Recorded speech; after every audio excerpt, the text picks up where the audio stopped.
mononatrium glutamat. Hah? Apa itu? Nggak tahu. Ini apa sih? Aku juga nggak tahu. Gimana kalau kita tanya Pak Rizka? Boleh. Itu ada Pak Rizka. Pak, Gimana? ini mononatrium glutamat itu apa, Pak? Oh, yang itu. Itu namanya termasuk zat aditif pada makanan. Zat aditif makanan itu apa sih, Pak? Nah, zat aditif makanan itu kalian belum tahu ya? Belum. Mau tahu? Iya. Mau tahu? Simak video berikut ini. Halo semua. Kali ini kita akan membahas tentang zat aditif pada makanan. Tapi sebelum kita bahas, kalian harus tahu dulu ya tentang tujuan pembelajaran pada kali ini itu ada dua. Yang pertama, melalui proses pengamatan, peserta didik mampu mengetahui jenis-jenis zat aditif pada makanan dan minuman. Dan yang kedua, yaitu melalui studi literasi, peserta didik mampu menjelaskan tentang pengaruh zat aditif pada kesehatan manusia. Nah, sekarang kalian harus tahu nih, zat aditif itu apa? Untuk zat aditif pada makanan itu mungkin kalian bertanya-tanya nih ya, itu apa sih?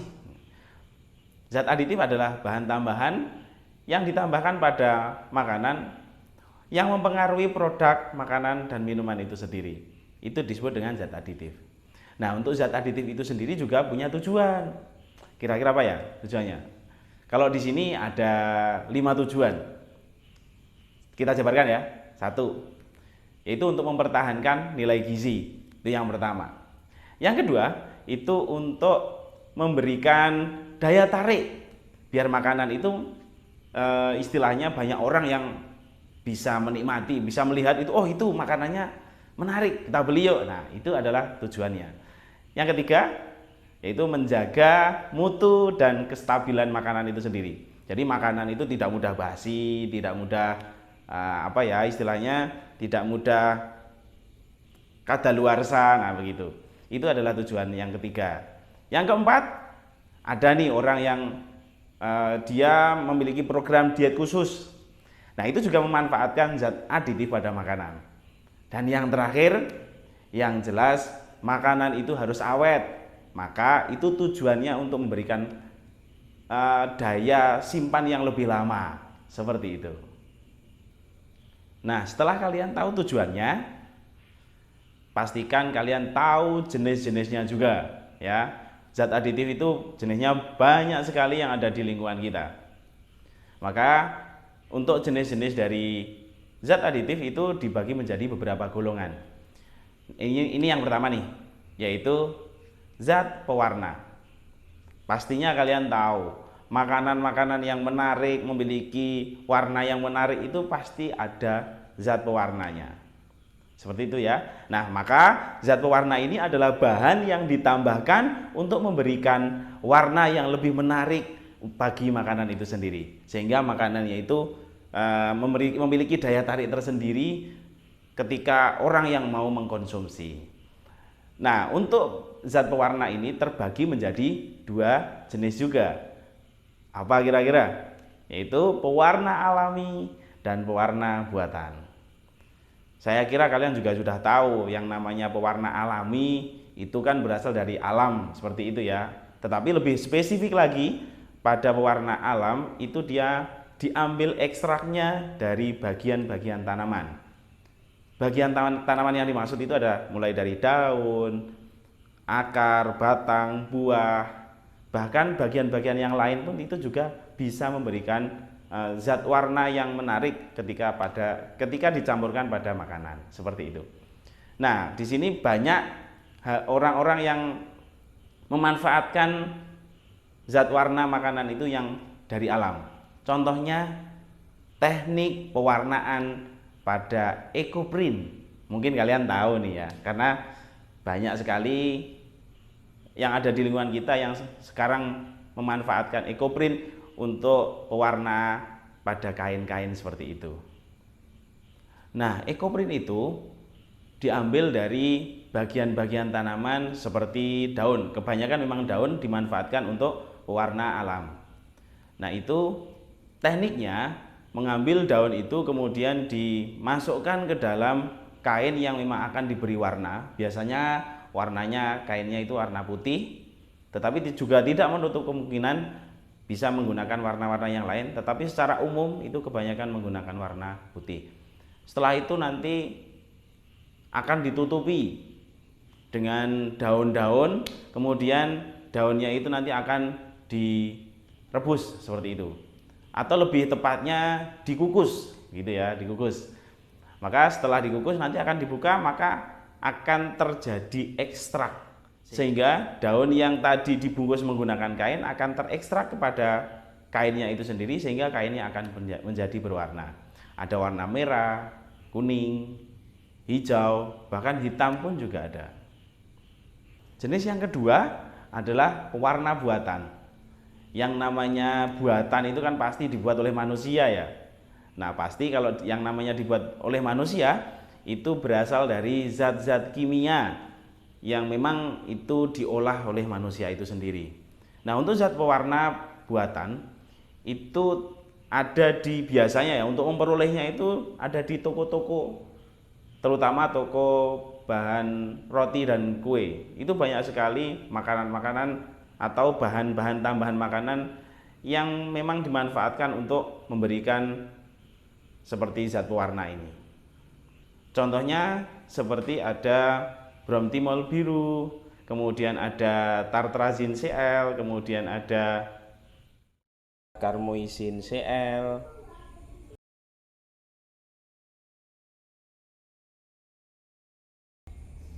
kemudian juga ada Ponceau 4R. Selain itu juga ada banyak jenis-jenis pewarna yang lain.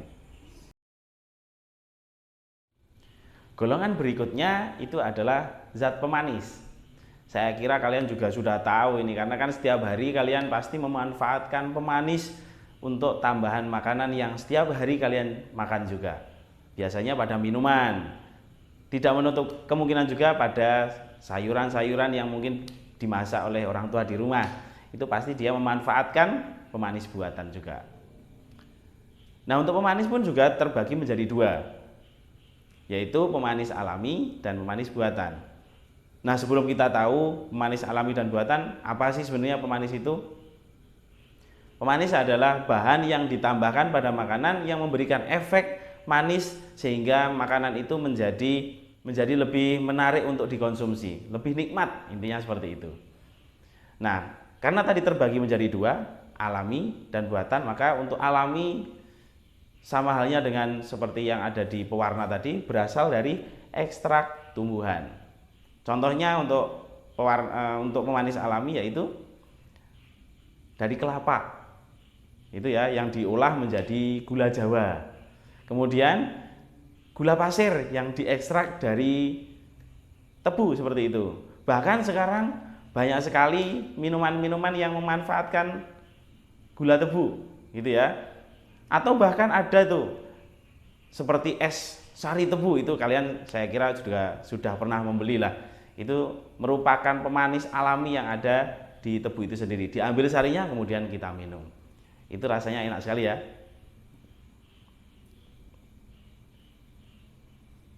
Nah, jenis yang kedua yaitu pemanis buatan.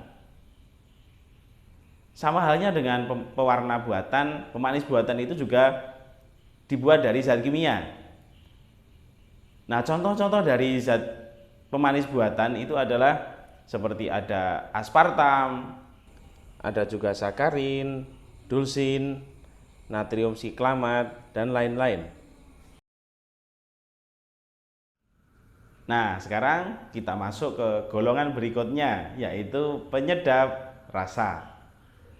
Saya kira kalian juga sudah ngertilah yang namanya penyedap rasa itu apa begitu ya. Karena yang namanya penyedap rasa itu adalah yang bisa membuat makanan itu memiliki aroma, memiliki rasa yang sangat nikmat ketika dikonsumsi. Nah, untuk penyedap rasa pun juga sama dengan pewarna dan pemanis, juga terbagi menjadi dua, yaitu penyedap rasa alami dan penyedap rasa buatan. Nah, untuk penyedap rasa alami yang berasal dari tumbuhan begitu, banyak sekali yang ada di dapur, seperti bawang, bawang merah, bawang putih, begitu ya. Kemudian rempah-rempah yang ada di dapur itu merupakan penyedap rasa semuanya. Bahkan sekarang tidak hanya yang masih dalam bentuk biji seperti itu, sekarang sudah bisa dalam bentuk bubuk gitu ya. Yang di supermarket itu banyak sekali yang sudah dalam bentuk bubuk, sehingga memudahkan untuk penggunaan ketika memasak seperti itu.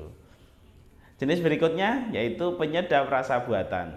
Yang namanya penyedap rasa buatan tadi pasti berhubungan dengan zat kimia atau sintetis, begitu ya.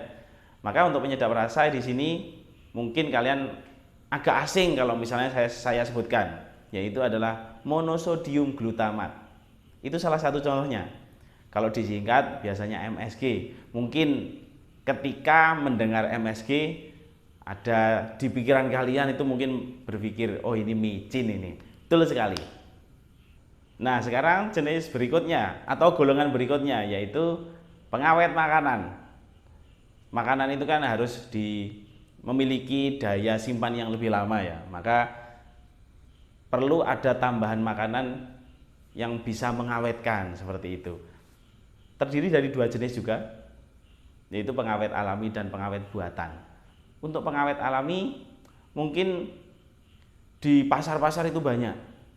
Contohnya apa kira-kira ya? Pasti bertanya-tanya. Sebenarnya ada dua, hanya ada dua sih, ya, hanya ada dua jenis pada pengawet alami. Yaitu yang pertama namanya manisan, yang kedua asinan. Kenapa kok disebut manisan dan asinan? Karena untuk pengawet alami itu hanya memanfaatkan garam dan gula untuk mengawetkan pada makanan. Seperti itu. Nah, seperti asinan biasanya ada tuh di pasar, itu ada ikan asin, kemudian ada telur asin, kemudian bahkan ada yang dibuat menjadi terasi. Nah, itu merupakan cara mengawetkan makanan itu menjadi lebih lama. Seperti itu. Nah, untuk pengawet buatan, mungkin kalian pernah makan apa ya istilahnya pada saat pernikahan itu, biasanya di pernikahan itu ada makanan yang di dalamnya itu ada acarnya. Kenapa kok acar? Acar itu rasanya bagaimana sih? Pasti masam ya. Kenapa kok masam? Karena acar itu diawetkan. Bahan makanan yang memiliki rasa masam itu adalah asam cuka.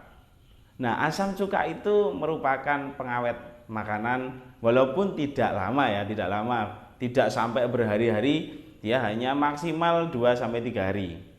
Itu pengawetan menggunakan cuka. Namun di lingkungan kita itu kita harus juga berhati-hati ya, karena makanan-makanan yang di lingkungan kita itu banyak pengawetnya. Kadang penjual-penjual itu ada yang nakal juga nih, yaitu mengawetkan dengan dua istilah yang itu nggak boleh digunakan pada makanan, yaitu formalin dan boraks. Karena itu merupakan zat yang sangat berbahaya yang dapat menyebabkan adanya karsinogenik pada tubuh kita. Apa itu karsinogenik? Yaitu yang dapat menyebabkan kanker pada tubuh. Karena formalin dan borak itu adalah pengawet untuk mayat. Nah, untuk berikutnya, ini yang terakhir nih. Golongan yang terakhir itu adalah zat aditif lainnya. Kenapa kok nggak disebut seperti yang lebih spesifik, seperti yang pewarna, pemanis, pengawet, penyedap rasa? Karena zat aditif lainnya ini tidak selalu muncul pada bahan makanan yang setiap hari kita makan. Kalau seperti pewarna, pemanis, pengawet, penyedap, itu sering sekali kita konsumsi setiap harinya. Maka untuk bahan aditif lainnya ini tidak selalu ada pada makanan yang kita konsumsi setiap hari. Maka itu disebut dengan zat aditif lainnya. Apa saja sih contohnya? Yang pertama nih, itu mungkin kalian pernah tahu orang membuat roti ya. Nah, roti itu kan awalnya dia hanya adonan yang kecil, kemudian ketika di oven dia akan mengembang begitu. Nah, mengembangnya itu karena apa? Ada zat tambahan yang bisa membuat roti itu bisa mengembang menjadi lebih besar, yaitu adalah pengembang. Contohnya adalah soda kue, yaitu natrium bikarbonat. Dengan adanya natrium bikarbonat itu, maka rotinya itu dia akan mengembang ketika istilahnya di oven, mungkin seperti itu ya. Selain itu juga ada pemberi aroma, memberi cita rasa, ada perisa rasanya, ada yang rasa nanas, kemudian ada yang rasa coklat, rasa melon, atau rasa-rasa yang lain. Nah, itu yang memberikan rasa, istilahnya memberikan aroma yang menarik untuk dinikmati, seperti itu. Itu disebut dengan zat aditif lainnya. Sebenarnya tidak hanya itu, banyak sekali bahan-bahan aditif lainnya itu yang ada di kehidupan kita. Nah, zat aditif itu selain kita konsumsi setiap hari, itu ternyata juga ada dampak negatifnya loh ya bagi tubuh. Nah, itu perlu kalian tahu nih. Mungkin kalian pernah tahu orang diare, muntah begitu? Mungkin salah satu penyebabnya adalah karena dia tidak cocok dengan zat aditif pada makanan yang dia konsumsi. Itu bisa jadi. Maka hal-hal seperti itu memang harus benar-benar diperhatikan. Efeknya itu yang pertama mungkin bisa sakit perut. Kemudian yang berikutnya bisa sampai diare. Kemudian muntah. Bahkan bisa berlanjut yang menyebabkan alergi pada tubuhnya, seperti ruam-ruam merah pada tubuh. Itu bisa juga terjadi. Tetapi ada juga yang levelnya lebih tinggi alerginya, yang menyebabkan pembuluh darahnya itu bisa terhambat. Karena itu bisa saja mungkin terjadi. Sehingga kita tuh harus selalu waspada terkait dengan apa yang kita makanan, karena apa saja yang masuk ke dalam tubuh, makanan apa saja yang masuk ke dalam tubuh itu pasti akan dicerna di dalam tubuh, sehingga tubuh kita itu nanti akan memberikan reaksi apakah itu bisa diterima oleh tubuh atau tidak. Maka dari itu di sini untuk menjaga kesehatan itu penting, sehingga walaupun hanya dalam zat aditif makanan yang selalu kita konsumsi, perlu kita perhatikan juga. Itu saja, sampai jumpa lain waktu. Dadah. Oh gitu ya Pak. Nah, sudah tahu kan? Jadi bahan aditif makanan itu merupakan bahan tambahan makanan. Di antaranya pemanis, pengawet, pewarna, penyedap makanan, sama bahan aditif lainnya. Gitu ya? Iya. Oke.